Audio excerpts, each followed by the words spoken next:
This video contains full spoilers for Clair Obscur Expedition 33. You have been warned.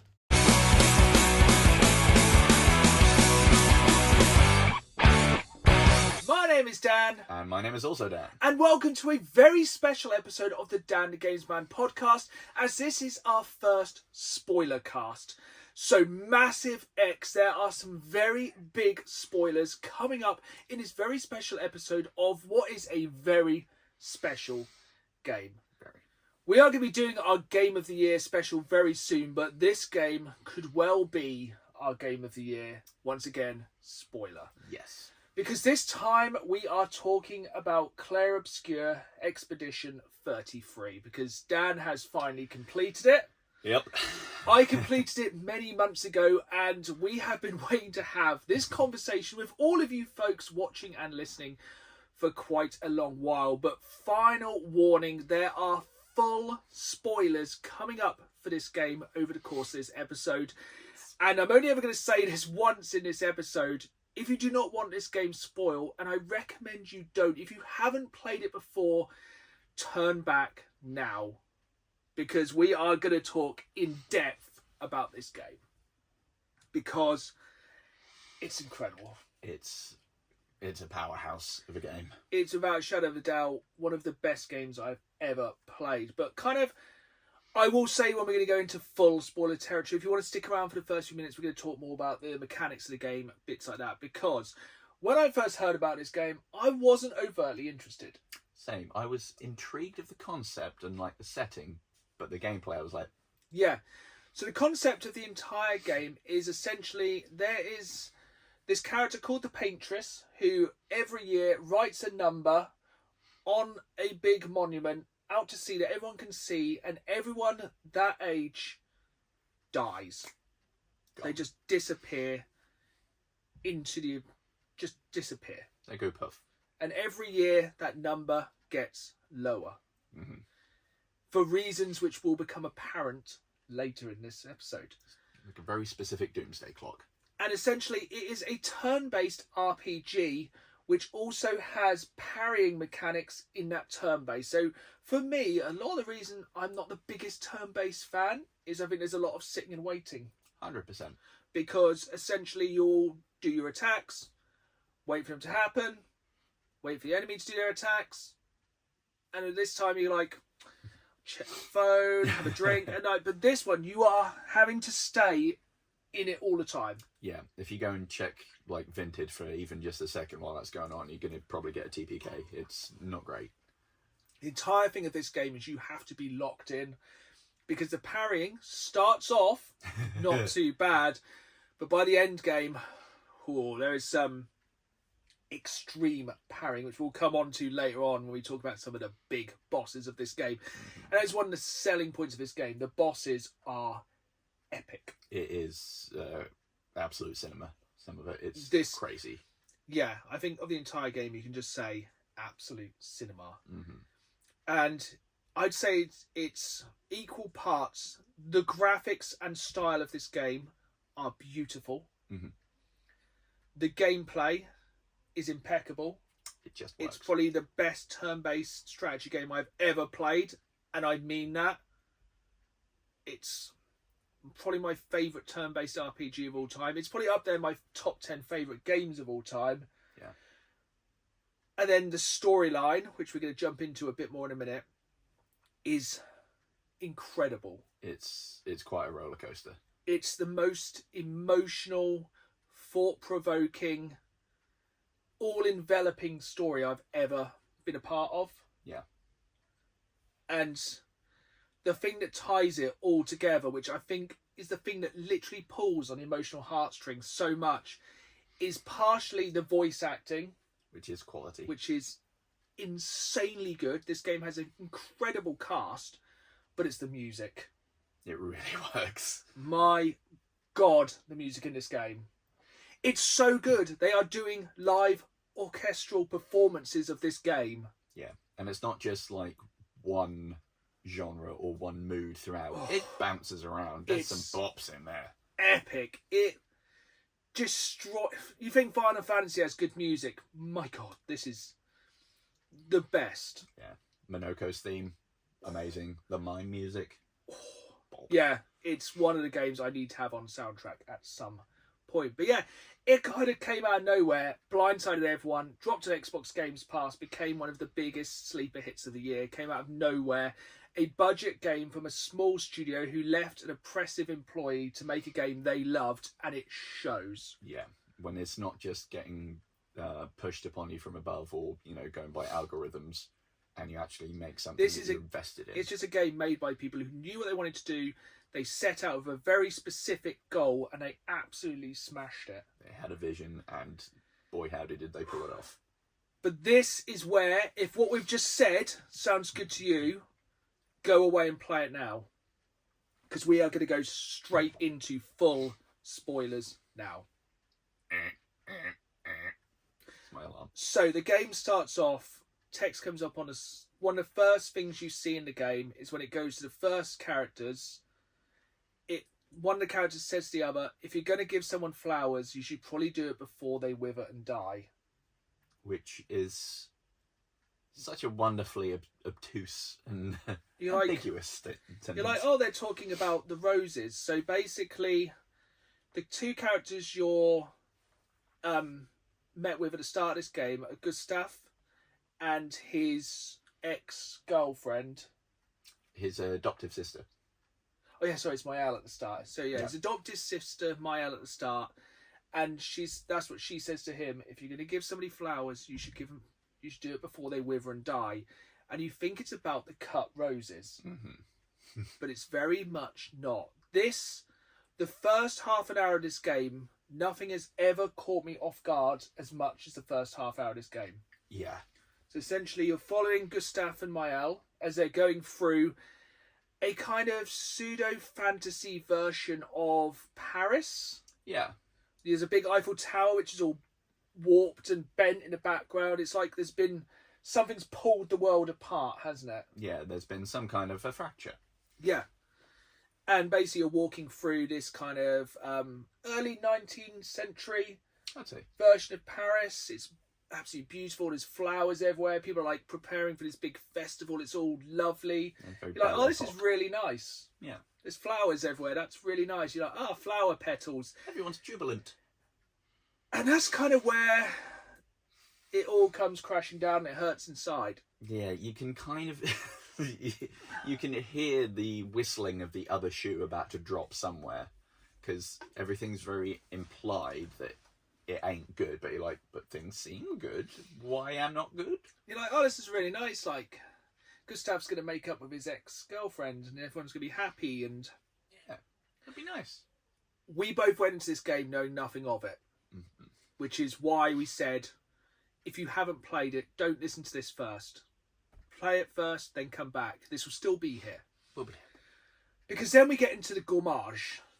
Ooh, boy. So essentially that big number, which is painted by the Paintress once a year, is the countdown. Everyone of that age dies at that time of the year. They just turn into a bunch of rose petals. And float off into the wind. And this is what happens in the first 20 minutes or so. Yeah. You see Gustav's ex-girlfriend disappear in his arms in just petals, and everyone around is just disappearing. People are saying goodbye to their loved ones. They are literally crumbling in their arms as they are holding them. Yeah. And the music, and I literally broke down in that bit. I was crying. I was like, it's the music. It literally grabs you so hard. And they just had like the reconciliation moments before just becoming composted. It's like they had that one chance to kind of reconnect before they all know it's coming. Mm-hmm.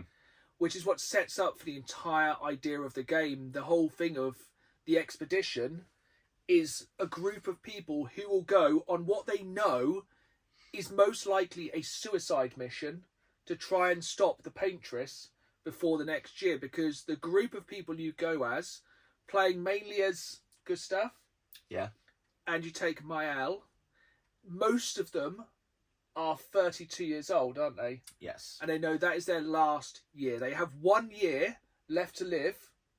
So they're just going to throw themselves at the Paintress, like many expeditions before, because this is the numbers are the number it's the number of years left is that expedition, isn't it? Yeah. And they basically go, okay, we're going to die in a year, so we can either have this year or we can make an attempt to stop the Paintress and go on this battle. Yeah. And you kind of know, they kind of, because I think you speak to some people at like the party the night before, and they're like, you know, this is just propaganda. You're just going out there to die. No one returns. Yeah. You're just wasting the last year. You could stay here and enjoy your last year of life. Yeah. You know, with the people you love. And like, they're like, then you kind of get with the big kind of one of the big themes of the game, which is for those who come after. Yeah. So you are putting yourself into the meat grinder, but it's for the chance for those that survive you to actually have something to stick around for. So it's like you can either just wait and die, or you can at least have an attempt to do something for those who come after, but also they're fighting for those who came before.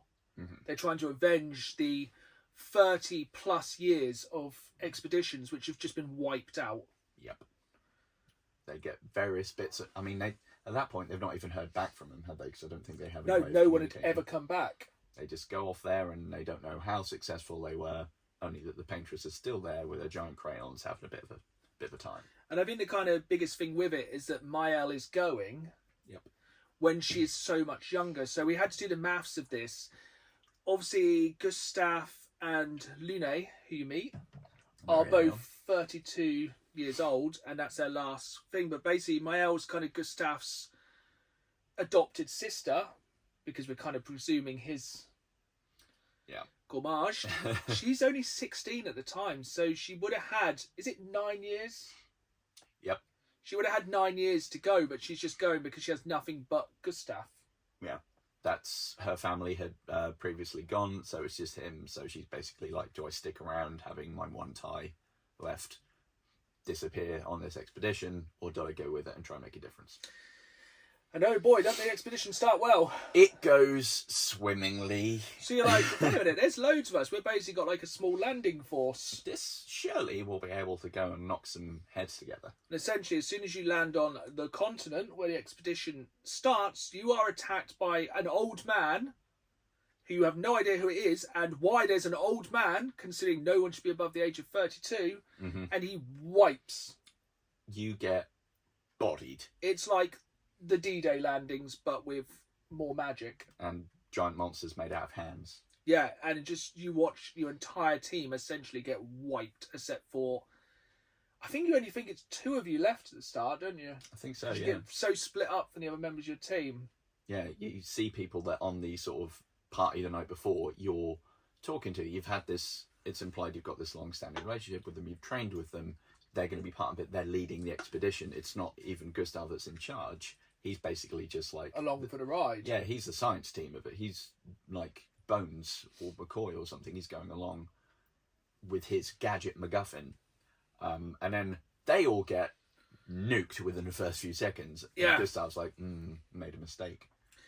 And that's where it kind of really starts to go into the kind of feel of the entire game, is like, has he made this big mistake?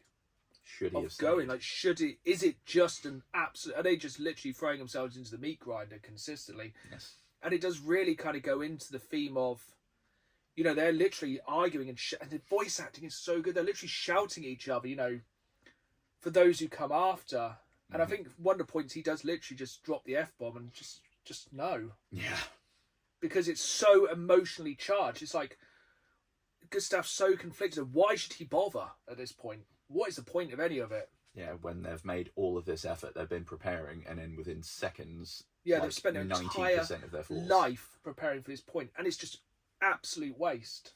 And very soon into it, when you find what you think at the time is the only other surviving member of Expedition 33, it's in a cave full of corpses of prior expedition members, which isn't a fantastic sign of things to come. Because obviously the only thing they've seen of death has been the Gommage, where everyone just disappears into petals and it's all lovely. That's pretty. And now you get these kind of like stoned, not in a good way, like just statued people in just absolute agony have just died in the position of... Yeah, and just calcified and become this... It's like just a war zone of just bodies. So it's already very much tying into the overarching theme with the sort of art style of lightness or light and darkness. you get this nice sort of opening intro where things are kind of happy, and then it goes very quickly the other side of it. Which I think is a very rough translation of what Clair Obscur mean is light and dark. Yeah, it's based on a French art movement, I think. Yeah. It? Which the entire game follows that kind of movement, but basically then you kind of get to explore this very large world. You go through very set zones with some of the best enemy design I think we've seen since Dark Souls. There are some really cool ones and some really disgusting ones. So yeah, some really disgusting ones. Ones that are like giant walking anuses, yes. Floating heads. The guys with like hoods that carry like mines. They're very cool. And everyone's favourite enemy in the entire game is the mimes. So we did actually want to kind of dress up for this episode, but time and we just wanted to jump in and talk about this game because we've been wanting to do it for a long while. The mimes are one of the funnest bits. There are so many optional bosses in this game, but the mimes... And then you can get the wonderful costumes after defeating the different mimes around there. I couldn't bring myself to equip. Oh, I did. I did it in the final fight. So essentially you can dress your characters up in the most inappropriate French wear of all time. Borderline racist French wear. It is. It's essentially a string of onions with like a white shirt and a bagel instead of a sword. Yeah, whatever a red French stick, sorry. Whatever you pictured as soon as we said about like French stereotypes, it's that. It's beret, it's glasses, it's hoop jumper, it's literal baguettes. The outfit is called baguette. You can get it for every single character in the game. If you find all these optional bosses.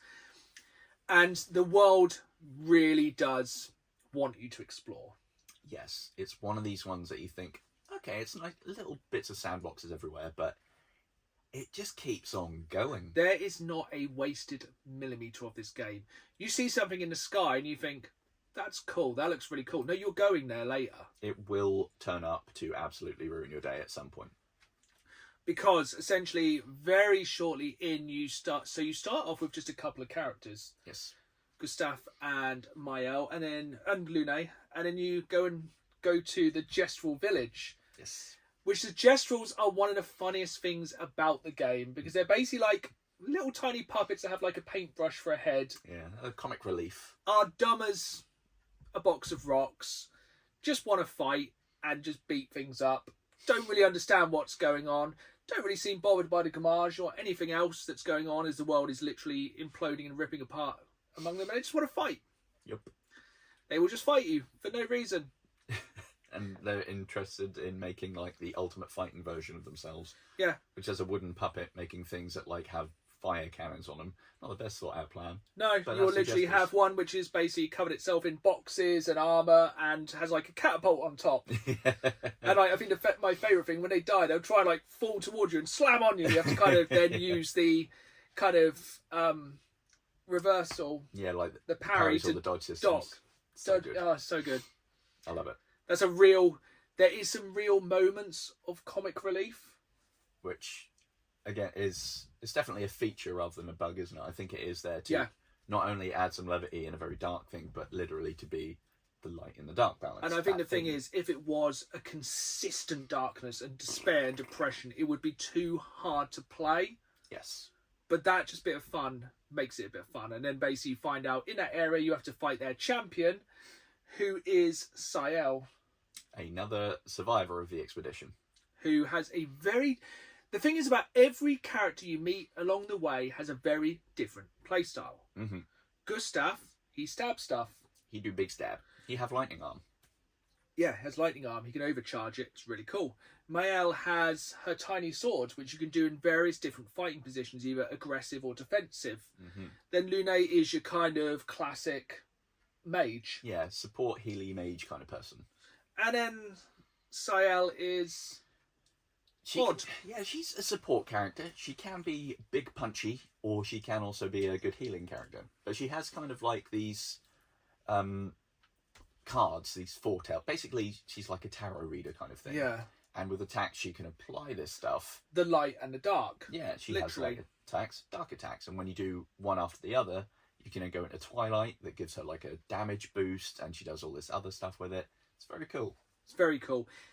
And this is what I love about the game. You can play in totally different styles. I did not really use her at all. Yeah, I started to when she was one of the only characters you could have. And then I quickly sort of skilled out of using her and found my other favourites. Yeah, Mael was always my favourite to the end. I thought she was very, very strong. But by this point as well, I had built a very strong attachment to Gustav. God damn you, Sandfall. And this is the thing about this game. Do not grow attachments, because at the end of Act 1 has one of the biggest twists in gaming history. Essentially, Gustav is killed. He gets absolutely murked. And at first you think, oh, he's just been stabbed, he's fine. I've been stabbed 100 times this game already, it's fine. Then he gets destroyed by the old man. You have no idea who this old man is at this point. At this point, you've been laser focused on killing the Paintress, because I think the thing is, it makes you so dead set on, I'm going to there to kill the Paintress, to end the Gommage, to save those who come after. Yeah, everyone's always on about the Paintress. Then 100% now you're like, this old man has to die. Yep. Just suddenly this old dude, you don't know what his name is, you don't know his motivations, he's just there, he's angry, he's got a cane. This is about 10-15 hours in, end of Act 1, and it's like running into a wall. Yeah. It hits like an actual ton of bricks. You could have spent 100 hours at this point building Gustav up, because that's the thing, you can carry on building your characters up. You could have just gone, I'm going to just play as Gustav, he's going to be the absolute angel of death. He's my main. He gone. He gets taken off the board entirely. Yeah, it is one of the hardest twists, and it is so emotionally done, and it destroys the characters. Yeah. Because just before you have this massive thing when he's like, I can't do this. And they're saying you have to keep going. Like, you can't go back. There's nothing to go back to. Effectively, yeah. If they go back, then they've only got a ticking clock anyway. Yeah, and he just gets killed in front of Mael. And I think it just destroys her. Yep. But you do get to meet a nice character at this point. That's true. You do get to meet quite possibly one of the best characters in games for a long while. I think, to be fair, that could be one of two you're speaking of. I can't remember who comes first. So just before this, once again, it's the light and the dark, which just follows it so much, is you meet Eske. Yay, Blimpy boy. A big, fat, balloon floating person. What is his friend called? He's basically arguing with somebody about rocks. Francois, yeah. Oh, he's Francois. Who keeps stealing his Mon rocks. Oh, and yes, you get some really good French mon ami every time you meet him. Because you can always go back to a camp and you can talk to the characters, and it adds so much storytelling. So at this point, you haven't done all your Gustav storytelling. Tough luck, he dead. They go home. Which he then kind of gets replaced by a new character who comes in called Verso. Yes. He doesn't have the same attacks, but he has a similar kind of vibe. Similar kind of tanky vibe. Because if I remember, Gustav had like a sword and a little kind of wandy gun kind of vibe, didn't he? Yeah. And Verso also has like a big sword with a little dagger kind of It's a big thing with the combat. You can either do big magic attacks, which you build up to, or lots of little attacks, or you can use the pistol to hit like critical points. Yeah. But everyone depends on who you're playing as. But basically, at this point, Verso's like, I'll take the control. You're like, once again, why is there another old man here? Whomst you? Who the hell is this? Where is my Gustav? Mm-hmm. You're not going to come and replace him. This is literally how the characters are, isn't it? Yeah. Like, how have you survived from Expedition 60-something? You should have been dead a long time ago. And everyone is rightly very suspicious of him, but he has a lot of knowledge of the area and what's going on. So can help progress, so they kind of give him a chance. Yeah. And then there is a whole bit where basically then Mael keeps going to this weird house, which up until a point much later in the storyline, you have no idea what that's about. Yeah. And you're seeing these people with like a hollow face, which is like, it's very strange. But there's no part of the game which isn't explained at some point. Yeah, even if you're left to interpret for a while, it does get wrapped up, which is nice. Yeah. And essentially, in this part of the game, you are very much lost. Oh yeah, 100%.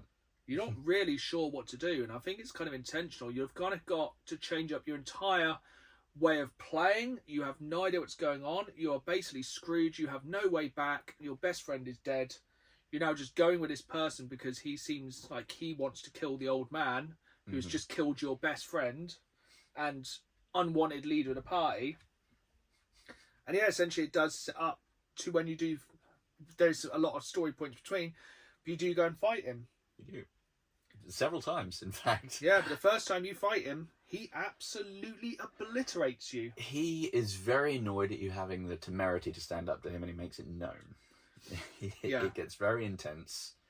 It's like it sets up to make you think you can do something as well. Yeah. Because isn't it a case of like you slap him down, it goes to like victory, and then he's like, actually, no. It does a Dark Souls. Yeah. It's like, oh, you think that was really easy? Here's my phase 2. Now I'm going to summon, what is it, Skydog, and really mess with you. Yeah. It's like, oh, okay, this is fine, I suppose. And then basically you get slapped down pretty hard with him. And then you go and meet, quite possibly, our favourite characters. Very hard between Eske and Minoko. I think, for me, Minoko takes it just because of some of the just silly, dry moments between him and Verso. Because they're like best friends. They've known each other for they're years. best friends. They've just been on the continent for so long together. He is a Gestrel. He is. One of the only ones that can, like, talk. And think. And is remotely normal, but still wants to fight at every available opportunity. And has a bag of feet that he carries around. And has a real liking for feet. He does. I think it's based on Quentin Tarantino. But the idea is, basically, if he takes an enemy's feet, which say have a chance to drop in a battle, he can then take one of their skills, which means he is the most, I would say, the most difficult to play as, but has the most options of any character. Yes.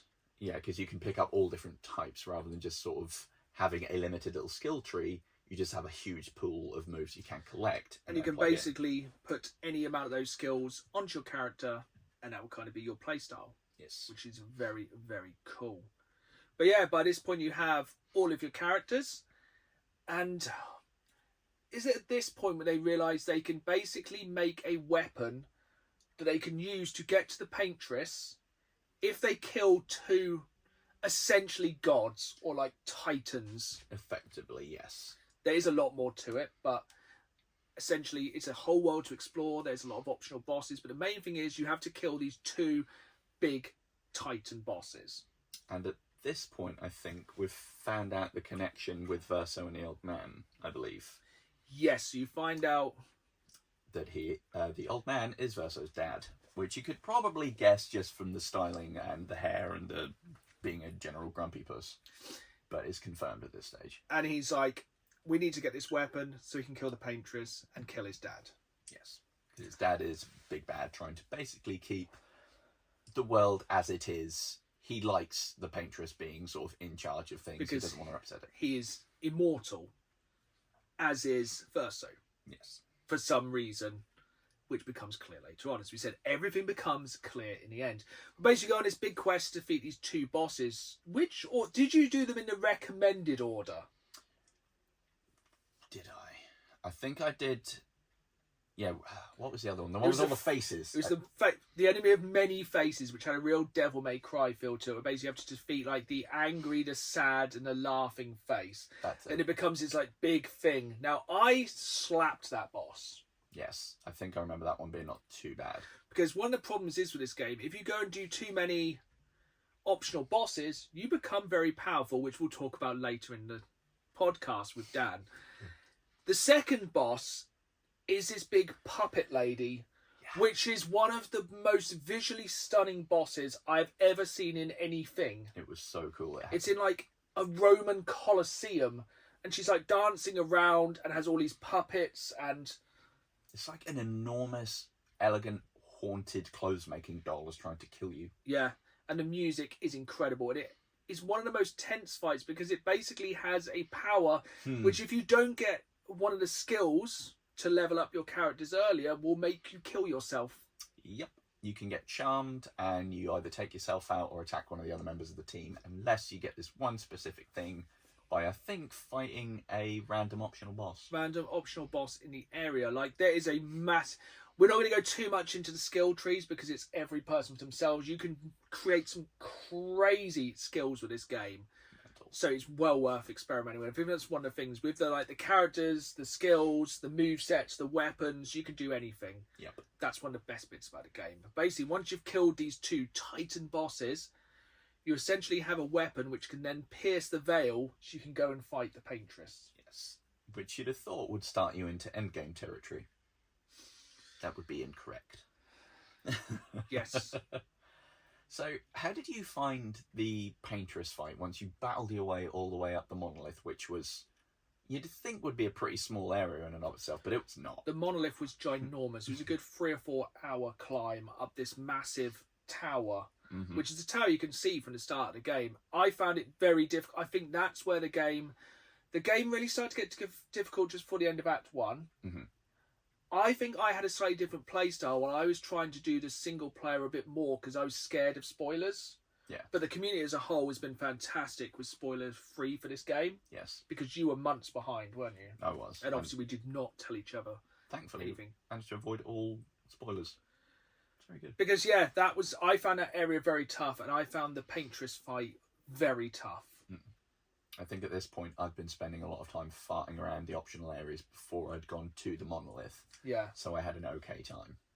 Yeah, I struggled on that bit. It was very difficult.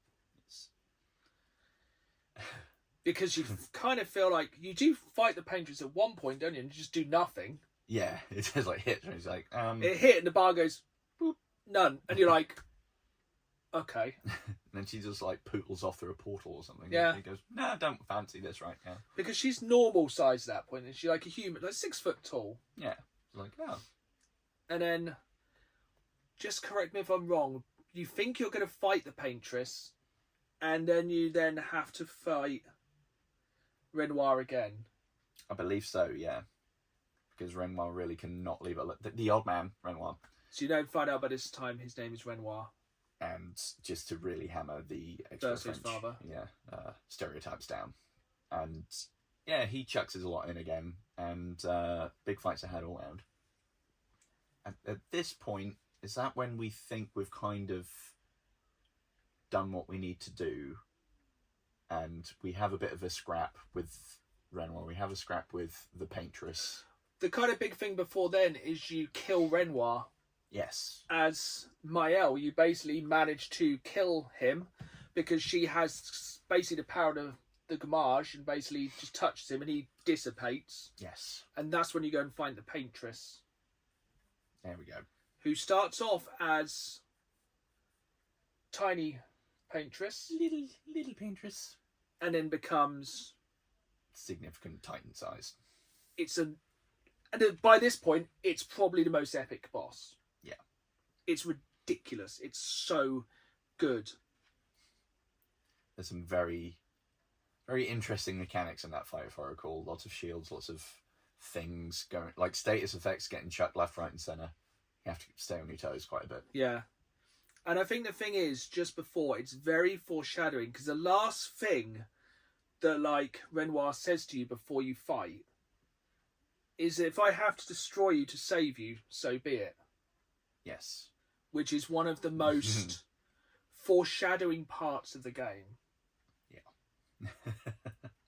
Actually, I think it's, if I have to lose you to save you, so be it. Yeah. And it's like, it hits home, because basically, long story short, you defeat the Paintress. Head back to Lumiere. After an insanely epic fight. And everyone's happy as Larry. Yeah, and then you think, so? that's the end of the game. We have defeated Renoir, we've defeated the Paintress, everyone has gone home, everyone is celebrating, we've stopped the Gommage, the thing's disappeared. Throughout the journey so far, there's occasionally been little sort of dissociative moments for Maëlle, where she's gone into this black and white world, she's seeing weird things, everyone else is frozen. There's this strange girl who's got like burns on her face and a little porcelain mask. Turns out this person knows knows Verso. It's his sister. Strange. And she slipped him a letter. everyone else in Lumiere is having a nice time, and Verso's having a little read on a dock. And it's quite the info dump in that letter. Yes, basically the entire game changes in a space of about 5 minutes. Yes, you discover that the Paintress isn't just killing people. She's holding back the apocalypse. The reason the number keeps ticking down is because she's getting weaker. She has been working at this for too long, and you discover she's called the Paintress because everyone's just trapped in a giant canvas. Yeah, and you think that sounds really cheap, but it's not, because it makes perfect sense. And essentially she is holding back Renoir from deleting this painted world, which is just a whole kind of a coping mechanism for loss. Yes. So the Paintress, also named Eileen, is dealing with the loss of Verso. Real Verso. He died. Who is her son. Yes. And Maëlle is not really Maëlle. No. Maëlle is Alicia, the girl with the burned face. Who's the daughter. The daughter of Eileen. So basically, it is the most messed up family coping mechanism for death of all time. They are basically living in this false reality, which Renoir knows is false, is killing both his daughter and his wife, and is trying to destroy it to save everyone. But with the Paintress dead, it then gommages the entire world. Because there's no one there left, because the power of painters is they can create these worlds, they can create the life. So with Eileen gone, everyone but Verso for some reason and Maëlle / Alicia are left. Which they then kind of also come to the conclusion of who they really are. Yes. It all gets explained in this very emotionally charged cutscene. Very, very deep cutscene. Really kind of explains how there's the real world and then the world of the game, and how they are kind of interspersed, and how I think they can probably go into more games past this time with the idea of the Paintresses who can make this fake world. And with the discovery of Maëlle's real identity, she can tap into her Paintress powers more and brings back your party. Because you realise your work is not done, because Renoir has got a bit of a cob on and you need to deal with him. And this is where it kind of sets up for the real end game. Which essentially you are going to go, you know where it is, you can go there straight away. You can go to the centre of Paris, fight Renoir, and destroy him, and essentially save the world. Yes. Is it a good idea to go straight there? No. Probably not. There's a lot of optional bosses which will make you way more powerful, in which case you will get to the final battle, which basically you will fight through Paris, or like their kind of version. It will be a hell of a fight. It will be difficult. You will struggle if you're me, or if you're Dan, you'll just go through there and one-shot every single enemy. Like this massive, threatening boss that had been built up for all this time. This huge, epic set piece of charging through Lumiere to get to him, gets into the fight, and I'm just like... and it's like, oh, he dead. Oh, stage 2. Oh, he dead. Yeah, so essentially, we are going to kind of skip through some of the stuff here. There's so much optional stuff. And that's the kind of stuff we don't really want to spoil here, because there's a lot of fun bosses to find yourself. Some very, very good optional bosses. Some bosses that are harder than anything else in the game. The big head.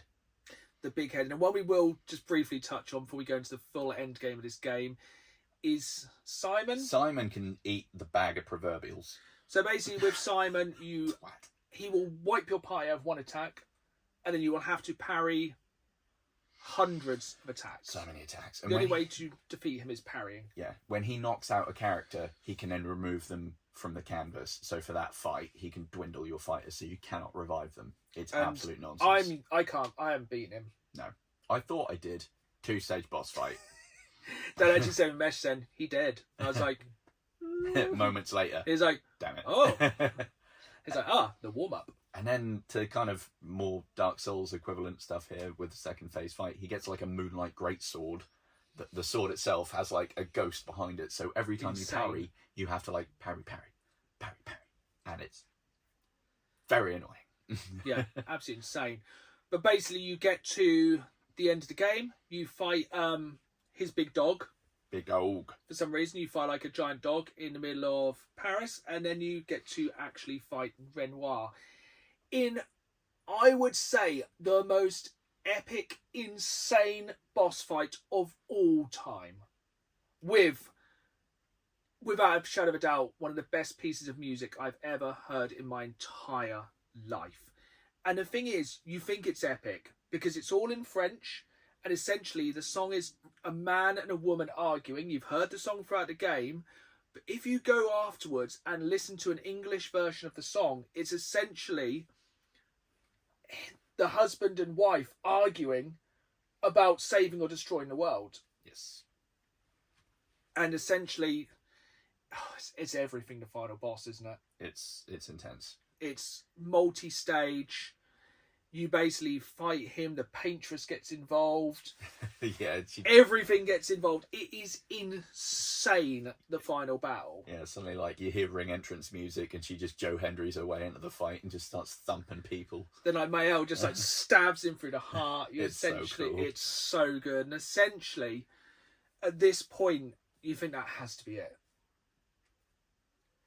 But obviously, this being Clair Obscur, we have a choice to make. There's actually multiple choice endings to this game. There's 2 choices. Light and dark.